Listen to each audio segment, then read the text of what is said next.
நற்பவி யோகி ராம் சுரத்குமார். அன்பு நேயர்கள் அனைவருக்கும் வணக்கம். தாந்திரிக் முறையில நம்மளுக்கு பொருளாதாரத்தை எப்படி முன்னேற்றத்துக்கு கொண்டு வரலாம் அப்படின்னு சொல்லிட்டு நம்பர்ஸ் எல்லாமே எழுதுறீங்க. இதுல குறிப்பா ஒவ்வொரு 1ஆம் தேதி, அதாவது தமிழ் மாதத்தின் முதல் நாள், இப்ப டிசம்பர் 1 போயிடுச்சு, அடுத்தது ஜனவரி 1 வரப்போகுது. இப்பவே தயாராகிக்குங்க.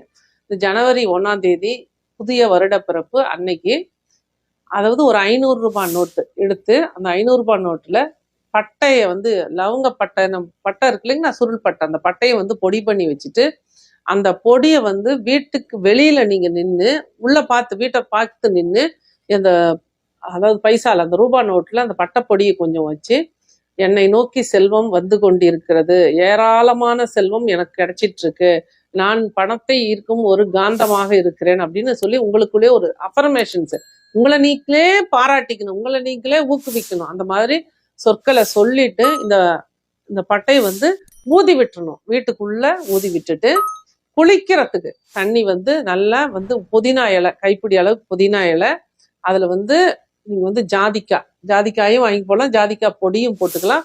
அதை நல்லா கொதிக்க வச்சு அந்த தண்ணியை வடிகட்டி நீங்க குளிக்கிறதுக்கு பயன்படுத்தணும். ஒவ்வொரு 1ஆம் தேதி மட்டும்தான் இதை பண்ணணும். 1ஆம் தேதி அன்னைக்கு இந்த புதினா தலையும் இந்த ஜாதிக்காய் பொடியும் போட்டு குளிச்சிக்கணும்.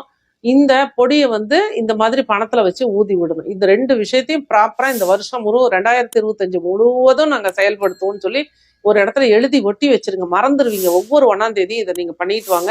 இந்த 2025ஆம் ஆண்டு உங்களுக்கு பெரும் அளவுல பொருளாதாரத்தை, நிதி மாற்றத்தை நிச்சயமா கொடுக்கும். இப்பயே தயாராகிக்குங்க. அதெல்லாம் ரெடி பண்ணி வச்சுங்க, எழுதி ஒட்டி வச்சுக்கோங்க.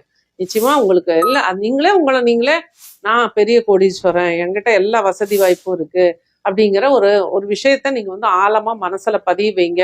பிரம்ம முகூர்த்தத்துல எந்திரிச்சு உங்களோட வழிபாடுகளை, உங்களோட பிரார்த்தனைகளை, யூனிவர்ஸ் கிட்ட பேசுறது, எல்லா விஷயத்தையும் பண்ணுங்க.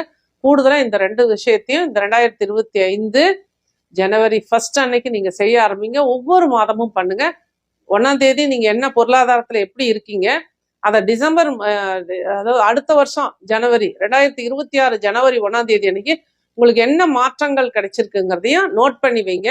ஒவ்வொரு மாதமும் வரவு செலவு கணக்கு எழுதுங்க. வரவு செலவு கணக்கு எங்கெல்லாம் கரெக்டா வச்சிருக்காங்களோ அவங்க தான் பெரும் கோடீஸ்வரர்கள் ஆக முடியும். அப்ப உங்களுக்கு என்ன வருமானம் வருது, இன்னைக்கு என்ன செலவு பண்ணீங்கிறத தெளிவா எழுதி வைங்க. நிச்சயமா இந்த புத்தாண்டுக்கு இன்னும் நிறைய தகவல்களை கொடுக்குறேன். எல்லாம் ப்ரிப்பேர் பண்ணி வச்சுட்டு, எழுதி வச்சுட்டு கரெக்டா ஃபாலோ பண்ண ஆரம்பிங்க. மிகப்பெரிய வெற்றிகளை கொடுக்கும் ஆண்டாக இந்த 2020 ஆண்டு நமக்கு எல்லாருக்கும் இருக்கும். நன்றி, வாழ்த்துக்கள், நற்பவி.